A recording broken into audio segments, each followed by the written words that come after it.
Good evening, everybody, and welcome back to Torah on Tap. Okay, we are in class number 2. We are going through manifesting your mind, you understanding the Jewish ideas behind manifesting your dreams. Tonight, we're going to be focusing on the power of your thoughts. Now, I'm going to share. I have like about 35-40 minutes of material. There are no more sheets. I apologize. Sheets happen, and. Sorry, I don't know where that came from, but it's late. I'm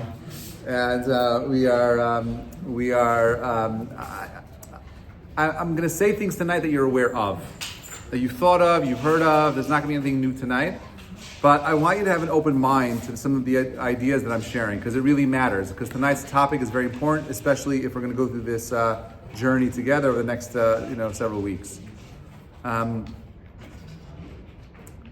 There's no question that the world is changing at a rate that you can't comprehend. Things are happening so quickly, so fast. So much of what we're seeing in the world today, I believe, is very much an expression of a lot of the ideas we're going to share tonight. And therefore, I'm going to start with a story. I'm not a very big storyteller. I hate telling stories. I feel like that stories kind of detract from the educational part of what I'm trying to give. But sometimes, unfortunately or fortunately, however it is, stories are a powerful tool to help set an idea forward. So there's this famous story about the Baal Shem Tov. Baal Shem Tov was he called his Hasidim together. They were having this getting together, had a minyan of people coming to pray, and it was a very cold winter night. It's freezing outside, colder than it is outside right now. They say in Kelm it was so cold that in Yeshiva, when they wanted to warm up, they sit in front of an ice cube because it was so cold outside. Right, the ice cube was warmer than the cold weather outside. So you have the rabbi calling them together. They're sitting and praying, and they're freezing in the middle of the winter. And two of the guys are in the shul, and they look outside and they notice that there's a wagon driver, right, hauling cut up wood, firewood. And getting cut up wood, firewood in the wintertime is a really difficult thing to do. So these guys are thinking, like, what should we do? Should we stop what we're doing right now? We're in this awesome meditative prayer with the Baal Shem Tov, or should we go out and get some wood? We have Sekan Nafashot, we have all different kind of cheshbonot going back and forth. So one guy says, I don't care, I can't, I'm freezing, I gotta get wood. He runs outside, buys some wood. After the tefillah is over, they come to the Baal Shem Tov and said, listen, this is what happened. What did we do? Should I have gone out? Should I have stayed in? Was it the right thing or the wrong thing? So the Baal Shem Tov said like this: the guy who went out to get the firewood, he did nothing wrong. And the guy that stayed in the Beit Knesset did something wrong. So he's like, well, how could you say that? What do you mean? I was in the Beit Knesset. He says, yeah, the guy that was getting the firewood, he may have been outside, but the whole entire time he felt guilty that he was not in the Beit Knesset. And the guy that was in the Beit Knesset the whole entire time was thinking, I wish I would have gone outside and got some firewood. Right? So where you are, your station, your location, is not an expression of where you really are. And this is what number 1 says. Rabbi Chaim Vital in Sha'arei Kedusha says that on the flesh of a person you shall not pour. He says that the flesh and the person, teaching us that the flesh refers to the body, which is merely a garment, while the person represents the essence of the soul. You are a neshama, you are not a body, right? And there are two kinds of people. There are people that recognize that they are a soul with a body, or the individuals that think that they are a body with a soul. And for this class tonight, I'm going to be focusing on the highest parts of what it means to be you. We understand, I don't have to explain, there's a duality. I don't have to explain that we understand as adults, young adults, that when I'm alone in the recesses of my own mind, I recognize that there's two parts of who I am. Right? There's a higher part of me, there's a lower part of me, and I'm constantly being pulled in between, both backwards and forwards. I want to go this way, I want to go that way, and so on and so forth. The Zohar says as follows, number 2, just as the shoe encases the lowest parts of the body, so too our bodies encase the lowest parts of our souls. We have 5 levels of the soul. They are from lowest to highest: nefesh, ruach, neshama, chaya, and yechidah. We've gone through these ideas in the past. Your neshama is literally sticking its toe into the body, and that is what represents you. The highest parts of what you are, the highest expression of your consciousness, is not even found on the physical plane. It is all the way high up in this lofty area called Shamayim, in the highest parts of heaven. It is not even here. The lowest parts of your neshama is in this world. The highest parts of you express itself in the highest planes of spirituality. Now, we have to understand that as bodies, and this is where things get confusing because we're body and soul, there's always this space-time continuum that is complicated. Am I here? Am I there? Am I thinking about right now? Am I worrying about tomorrow? Am I obsessing about what happened yesterday? So much of the issues that we deal with are very much a reflection of space and time. How am I going to get there? How am I going to go there? Where am I going for vacation? And so on and so forth, right? But the truth is that when we think about what it means to be you have to be able to buy into the idea that you are exactly where you need to be. And I would even say that when we think about where we are right now, our station, right? We're not asking about your physical location. We're asking about your mind, your state of mind. And this is what Hashem says to Adam when he said, "V'yikra Hashem Elokim el Adam v'yomer lo ayeka," right? Where are you at? Where is your current location? Now, why is it important to ask someone, where are they? Hey, where are you right now? Where are you? Ayeka. Where are you right now? And that question isn't just about, oh, well, I am sitting in the social hall in the Edmund J. Safra Synagogue on Easter. That's not what I'm asking when I ask, where are you? I'm asking you, where are you going? You are where you are right now. And the question is ultimately, where are you going? Where are you headed? And if the answer is, I don't know, you're in trouble. If you want to get to truly manifest everything that Rabbi Mizrahi said about dating, forget about it. He's wrong. I'm just joking. I don't know what he said. He's probably right. But if you really want to get to a place of manifesting, of truly creating your reality, okay, you have to buy into this one idea, and that is you are where you are because that's where you want to be, not necessarily where God wants you to be. God will create the system and bend it in a way where you end up being where you are because you chose it, not necessarily where He wants you to be, but that moment, because of your choice, that is a perfect place for you to be, which is kind of confusing. Well, which one is it? Does God want me to be here or not? And the answer is, it depends. Depends, right? Sometimes you are where you are because it's out of your control. Sometimes you are where you are because that's what you chose. But it doesn't really matter. Wherever you are, that's exactly where you need to be. Right now, you are here for whatever reason because this is where you need to be. Now, some of you are here, and some of you are not here at the same time. Some of you are in this room, and some of you are outside thinking about where you get a nice little, club of lumber so you could throw it into your fireplace and make sure you're nice and warm at home. So you could be somewhere and not be somewhere at the same exact time. But now, I'm interested in figuring out a way of helping us have a conversation about being able to focus on the things that matter most. Okay, so when we talk about having the ability of stopping our minds from wandering, of completely being able to recognize that we're in a good place no matter where we are, that's up to us, right? Because what you think and when you think negatively about the place that you're in, when you think about how the circumstances are really bad, what ends up happening is you end up pulling that mitziyut into your own reality. You start coloring. One of the most interesting things about our, Donald Trump is that he actually does this all the time. He's projecting what he wants to do, and people don't understand it. I'm going to come in, and the economy is going to be the best economy ever. It's going to be. Why is he saying that? Right? I'm going to make tariffs. I'm going to stop world peace when I end world hunger, all disease. Ever I come in, he's Mashiach, right? So now he does this because he's a cartoon character, right? And he's part of his persona. But he also does it because he understands something very profound. He understands more than anybody else that all of his success has nothing to do with Donald J. Trump. Does he know that? Yeah, he definitely knows that 100%. He knows ultimately at his core that everything that happens to him in his life is from God.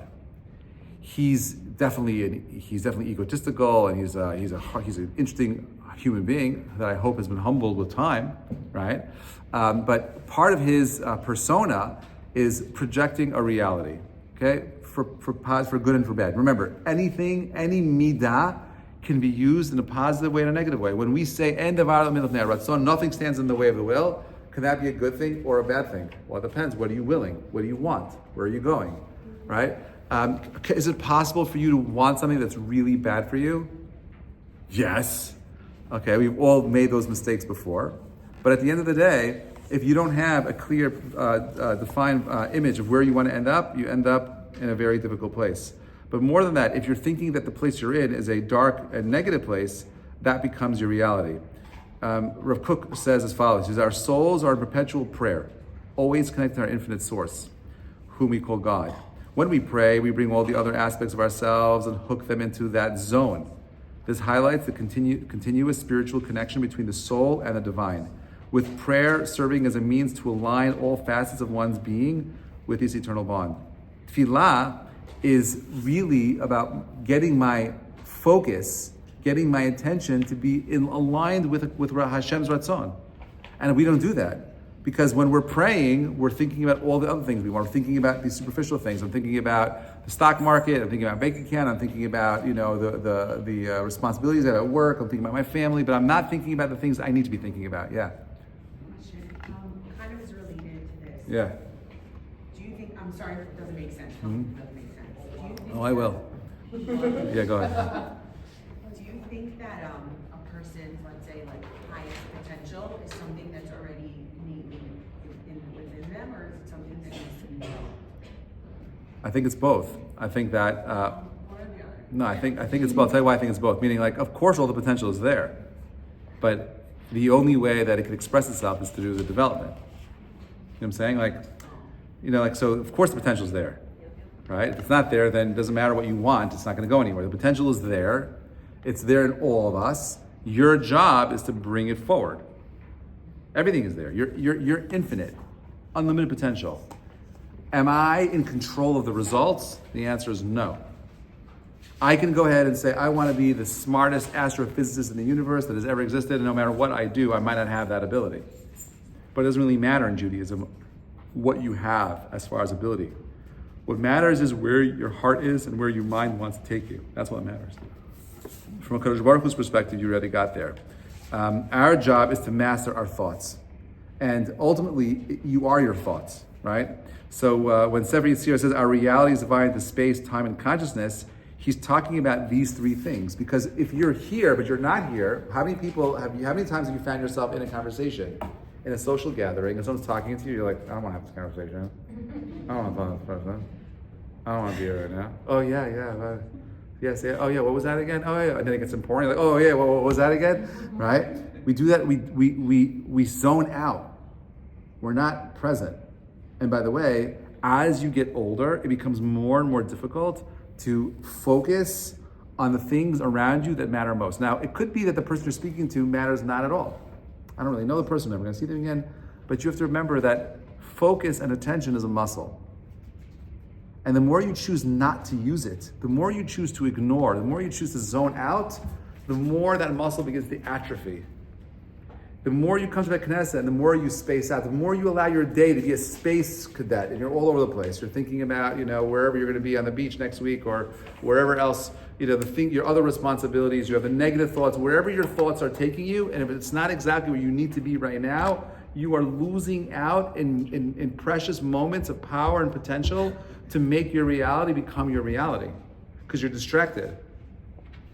You're aligning your thoughts with the lowest parts of who you are, not the highest parts of who you are. The highest parts of who you are literally standing in front of God who is willing, ready, able, willing to give you anything and everything that you want.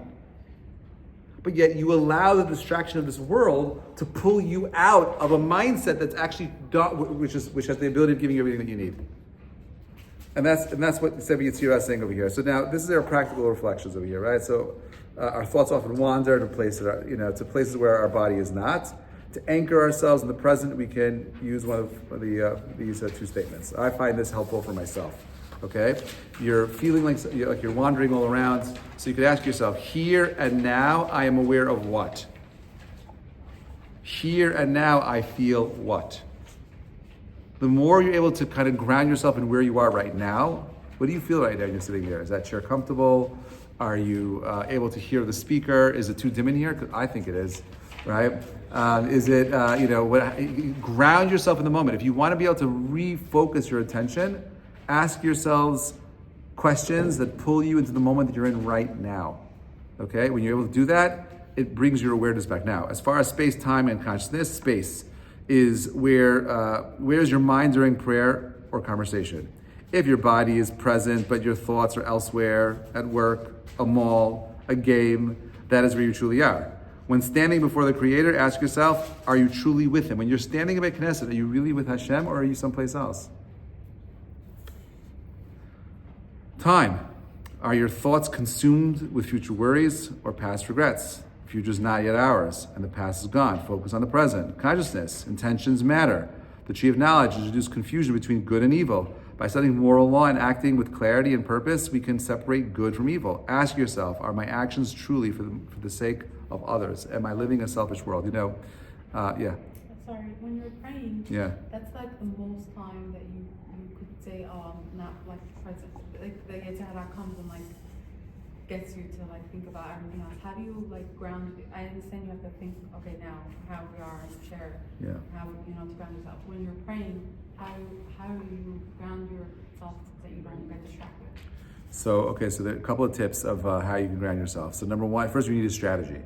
Number one is if you're not aware that you're distracted, right, then you can't fix the distraction.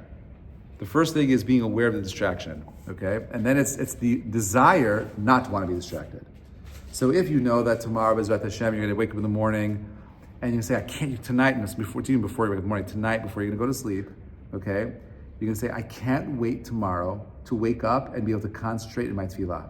Now, I know that if I told you that you could concentrate 100% for the full, 45 minutes or 30 minutes of your tefillah, I'll be lying to you and you'll just be deflated and upset because it's impossible to do that.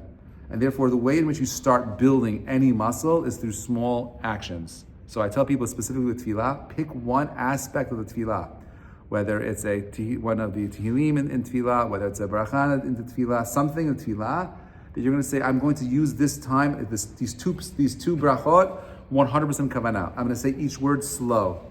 I'm going to, not only that, not only going to say it slowly, I'm going to imagine myself standing in a world that is completely barren. I'm going to picture myself standing before the Kisei HaKavod. I'm going to think about all the fiery angels around me. I'm going to humble myself at that moment. I'm going to try to make this moment real for myself. And I'm going to say these brachot with the highest parts of who I am, with my neshama that's in Shamayim, not with my body down here. And I'm going to say those brachot in the most powerful way I can. If you keep doing that over and over again, you will move on to another bracha, and another bracha, another bracha. Now, again, all these things are easy to say and super hard to practice. And it's not like you don't know this. Everyone knows that. Of course, if I'm praying, it's got to be real. It's got to be sincere. It's got to come from the heart. It's got to be something that's meaningful, right? But the reason why it's not for most of us is because we allow ourselves to be distracted. We are the most distracted generation that has ever lived on the planet Earth. Right? You have these amazing little devices in your pockets or your purses, right? They buzz, they glow, they do all kinds of things. Now you could actually have conversations with them. How many of you have spent any time talking into like the new upgraded Siri? And then the Siri says like, I can't really understand what you're saying. Let's just go to ChatGPT, right? and then I just talk, and then talking to ChatGPT. I could have I've had a 35-minute conversation with ChatGPT strategizing about something I was going to do the next day in a meeting. Back and forth with my option. I was driving and I just like talked back and forth, like a chavruta, back and forth, right? Now, the point that I'm making is that we're distracted. Where are we creating moments in time and space where we're allowing ourselves to remain present?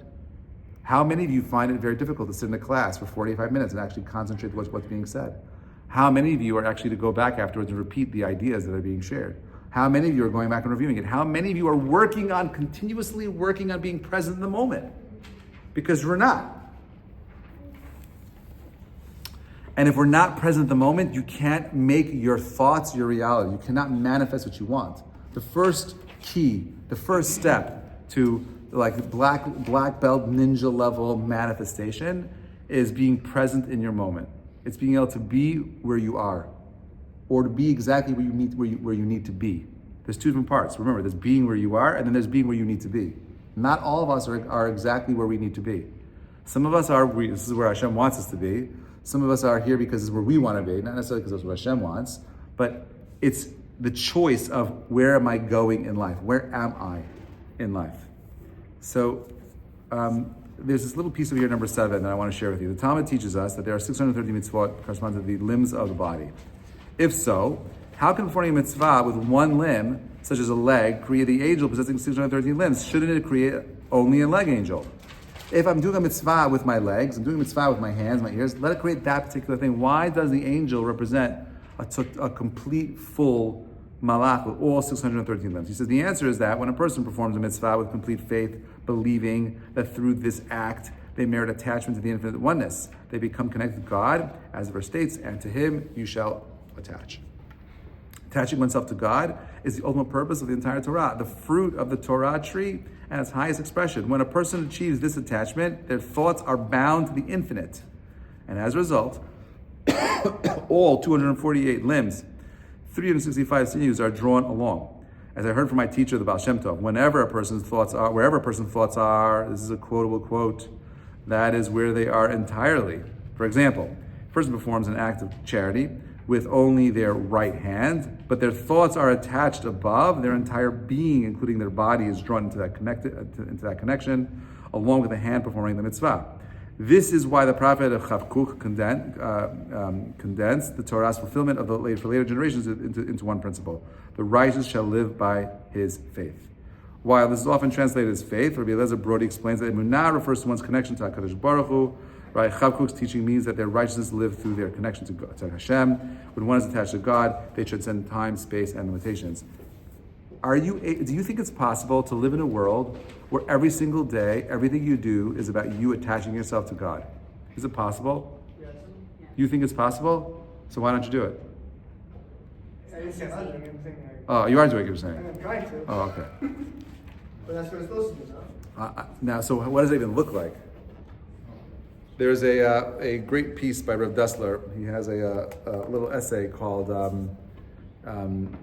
it's called the machinations of materialism.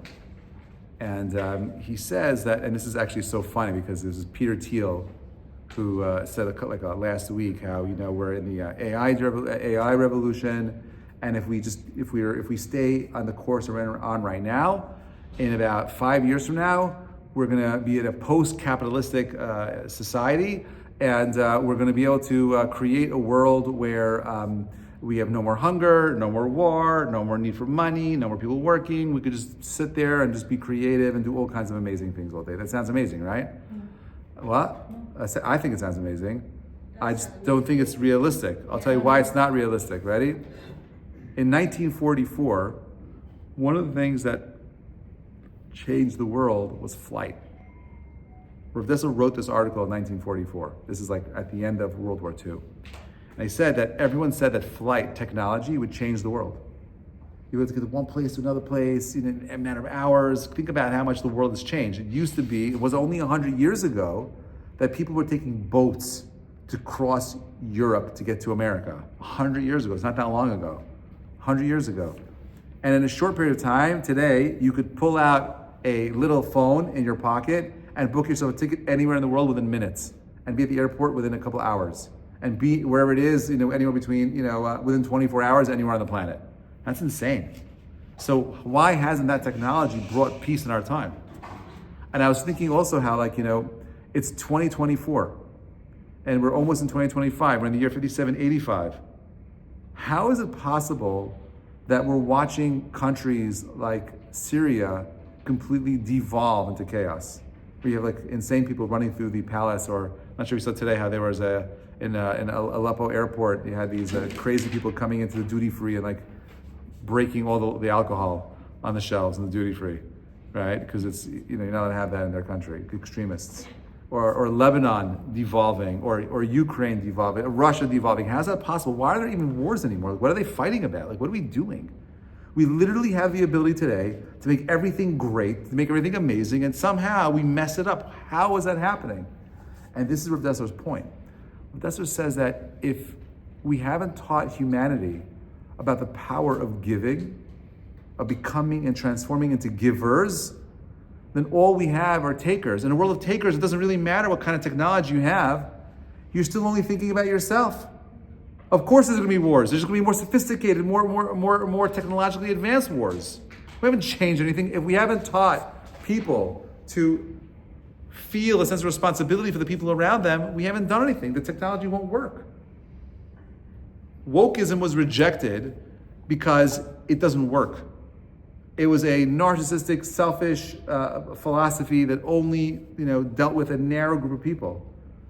But what humanity wants at their core is a group of people that are thinking, people that are loving, caring, giving, people that are grounded, normal. That's what we want.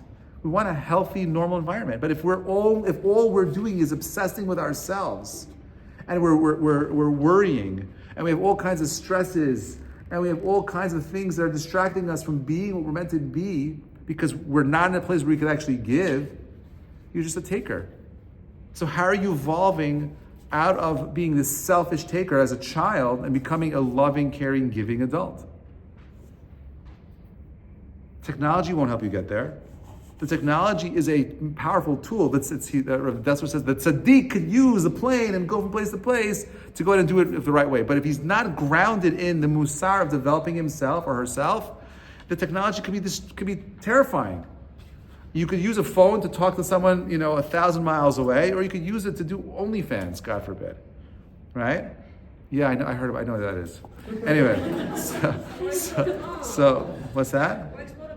Or whatever it is, you know what I'm saying? Like, that's the point. The point of the contrast. Like you could use it for something that is profoundly powerful, right? Or you could use it for something super destructive. And hopefully the tzaddik is using it for a way to go ahead and either spread the Torah, use it to reach people, to make creative content and so on and so forth. But that depends on the individual. If you're not grounded and holding in the developing of the self, right? It's going to be used for horrible things. And the same is true with our time. If our time is not grounded in being present in the moment, we are finding ourselves in deep trouble. The Shem Shmuel says in Parsha Vayetze, he says the angels ascending, this week's Parsha, were those of the land of Israel, while the angels that were descending were those from outside of Israel. The place where Yaakov was sleeping was the site of the Temple Mount. However, a question arises, since Yaakov had not yet physically left Israel, why were the angels of Israel ascending and those outside of Israel descending? It's a great question.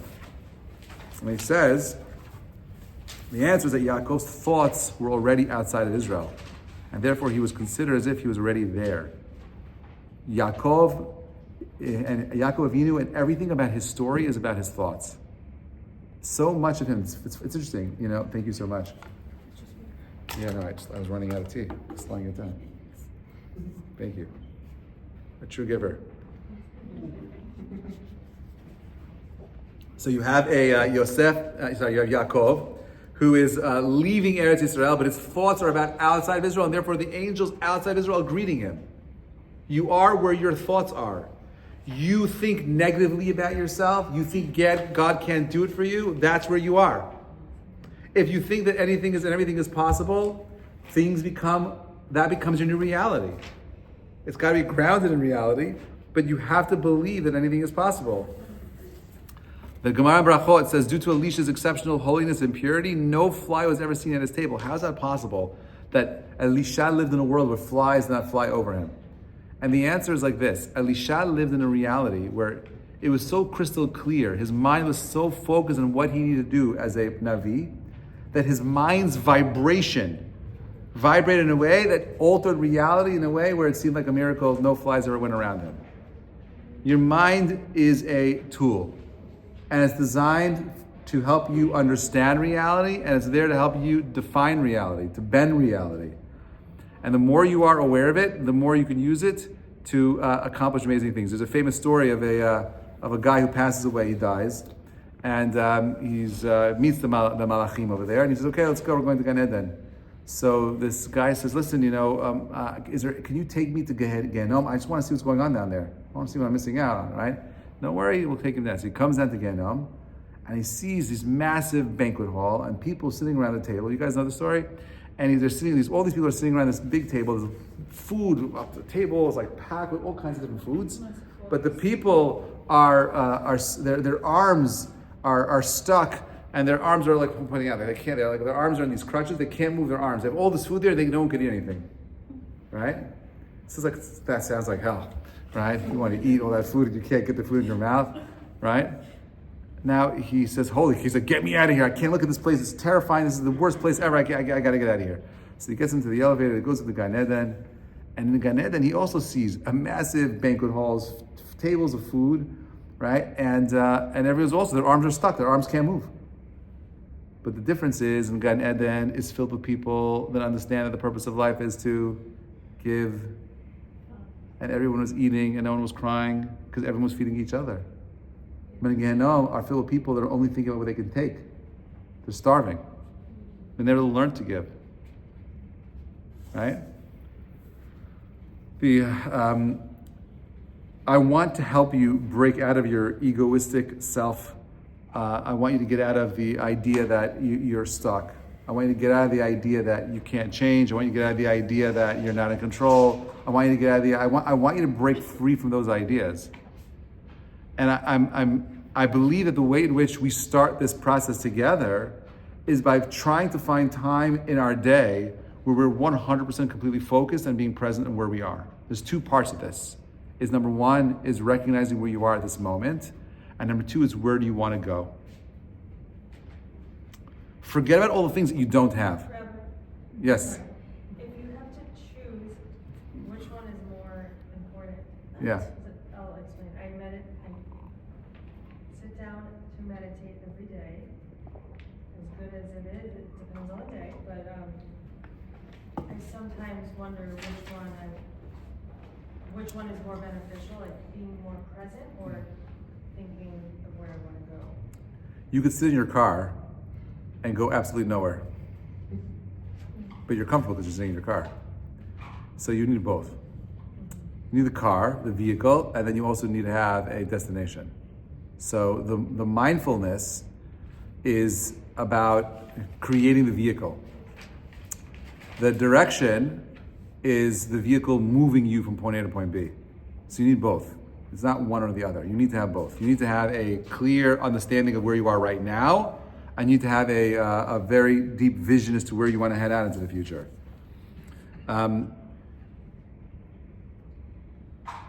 But we are very distracted. The Sefer Etz Chaim, and by the reason pretense, is the mind of a holy person is constantly focused on benefiting humanity, uplifting their generation, advancing to the other world. Their consciousness aligns with the realm of Atzilut, the highest spiritual realms where the divine will and emanations are most manifest. If that's the kind of person that you are, where you're aligning yourself with godliness, because you have decided that I'm no longer going to worry about the things that I don't have, but I'm going to be worrying and creating a reality where I'm really just going to be giving back to humanity. Okay? I'm not saying you ignore yourself. I'm not saying you don't take care of yourself. I'm not saying you don't give to yourself. I'm not saying you don't know self-care. I'm not saying that at all.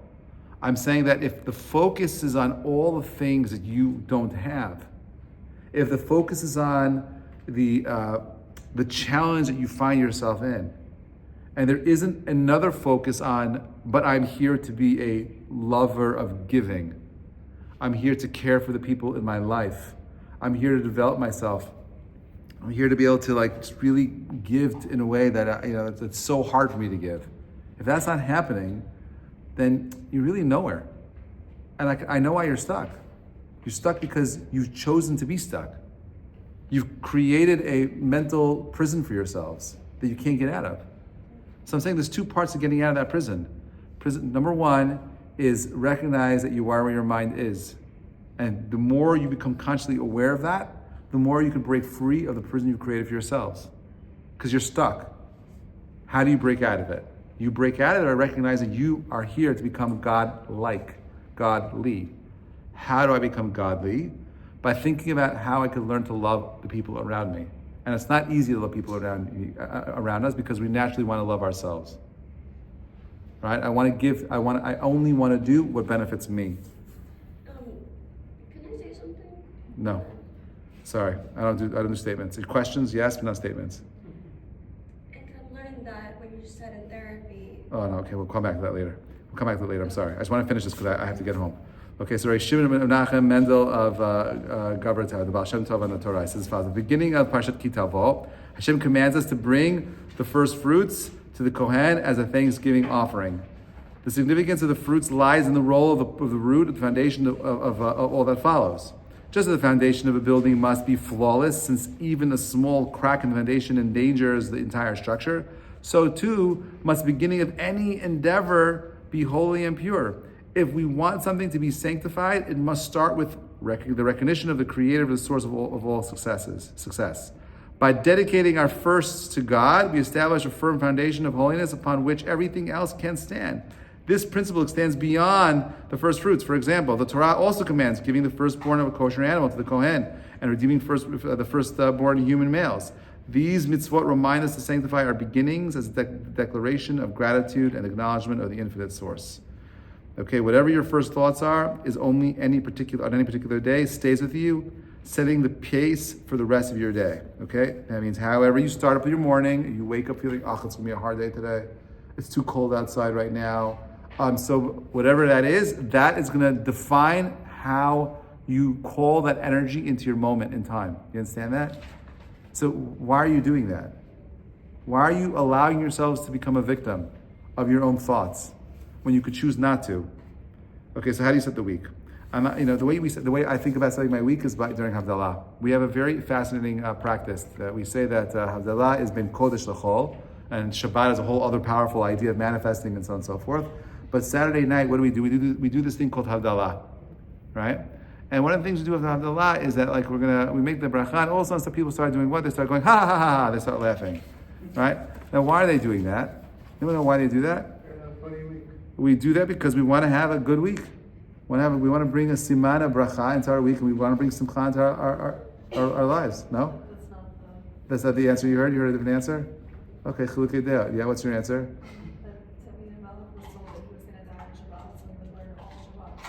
And therefore he laughed? No. And every week when Shabbat would end, Yeah. he would laugh and rejoice because he was going to get to live another week. Do you think that the reaction of someone who didn't die is laughter?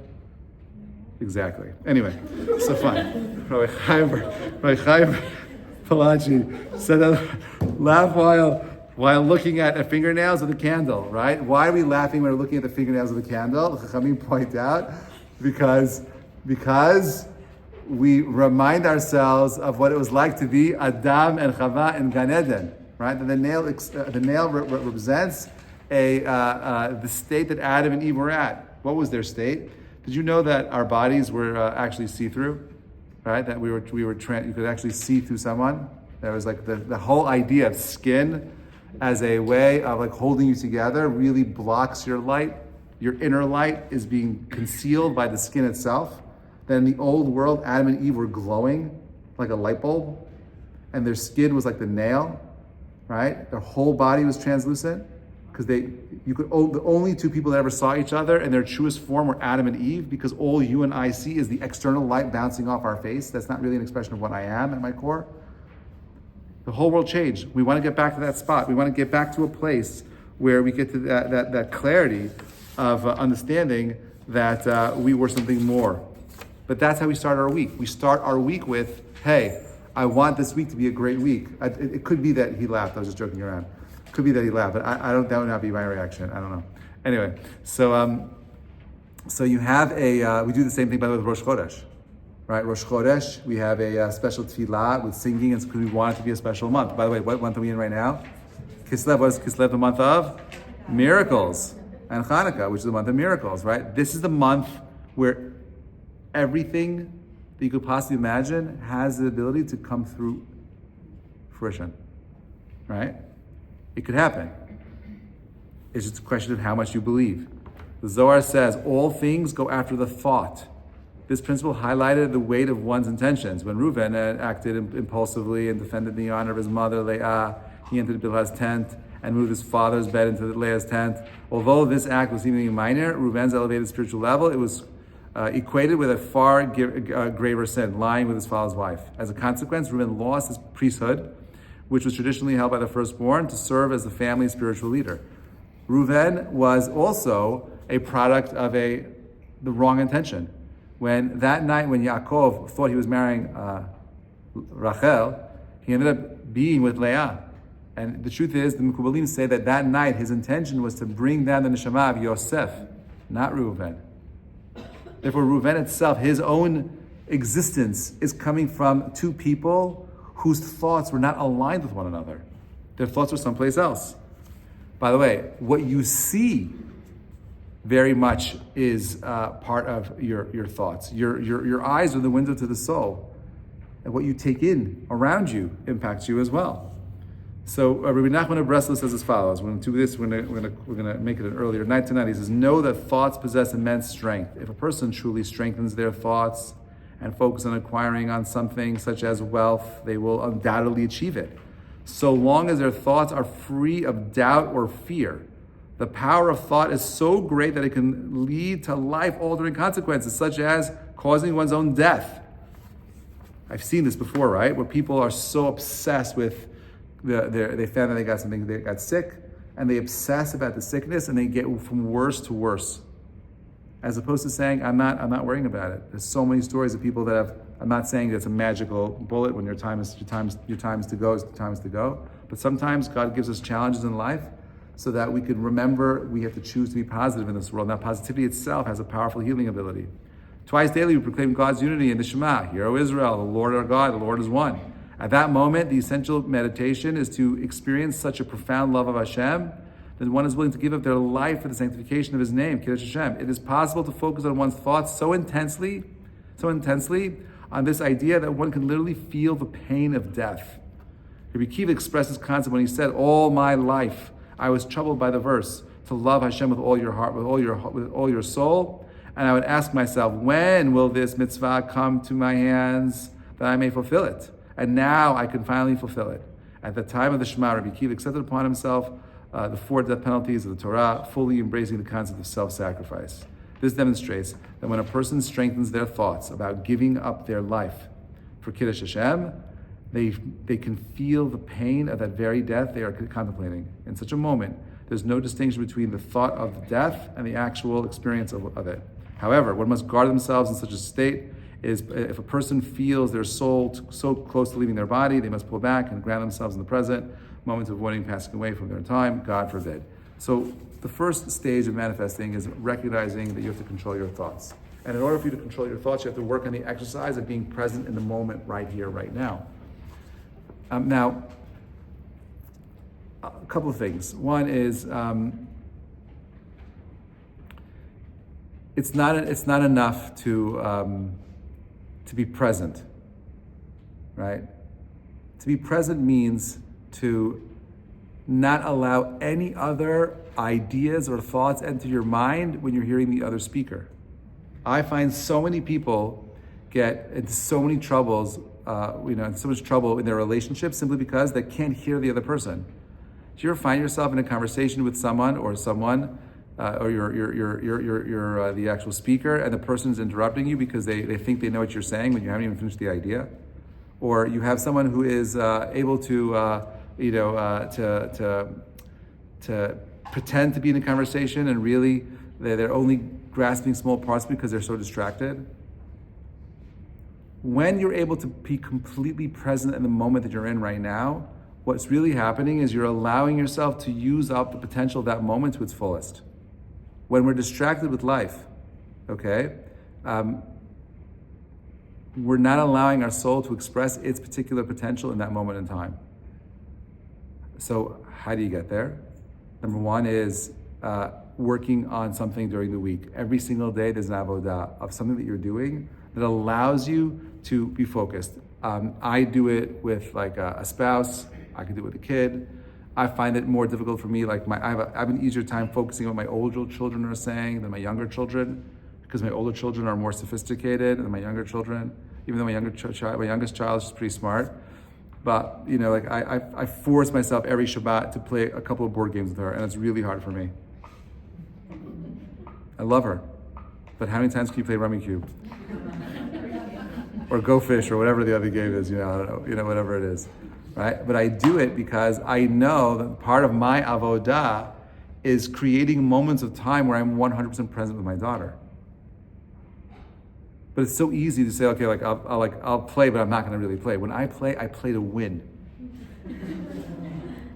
And I do that because I want my daughter to mirror that as well. I want her to recognize that if I'm there but I'm not there, then what have I taught her?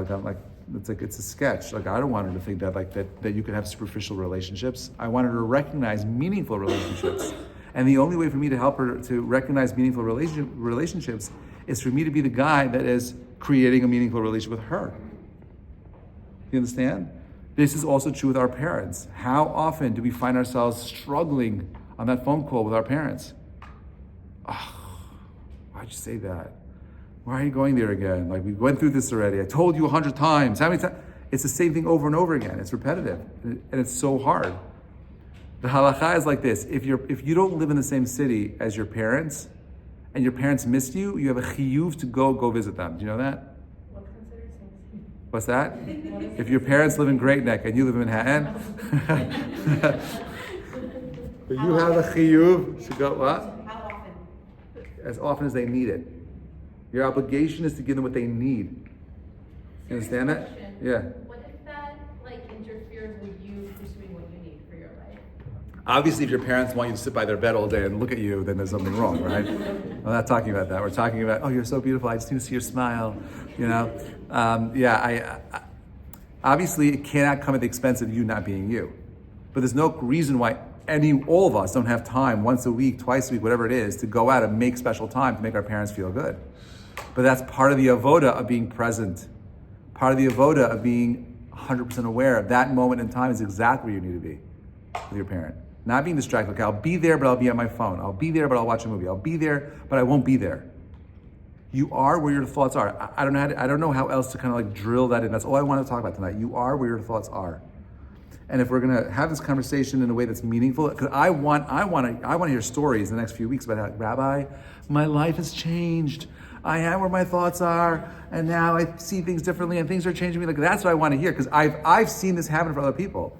The economy is changing so quickly because you have one person on the planet right now who thinks that the whole world's going to change because he's God's gift to the planet, right? He's creating tariffs. He's already solving the border issues in the south and the north. The president he spoke to in Mexico, and that's it. That they broke up the caravans, right? And now that you have Trudeau calling him, saying we're going to break up the caravans there too as well. We're changing the world, but it starts with first having the most positive potential ideas that could revolutionize the world. You cannot make any change from a negative, sour, broken place. You cannot grow if you're depressed. You cannot grow, you cannot develop, you cannot achieve, you cannot build, you cannot make money if you're unhappy. The only way to grow in every aspect of our lives is to be b'simcha. The only way I can help you get to be b'simcha is to recognize that you are exactly where you need to be. Embrace where you are. Never give up on the big dream. Make sure you have a clear big dream. Make sure you make time to be present in the moment because you are where your thoughts are. And Bezrat Hashem, we'll continue the conversation next week. Have a great week, everybody. Thank you so much for listening. Questions?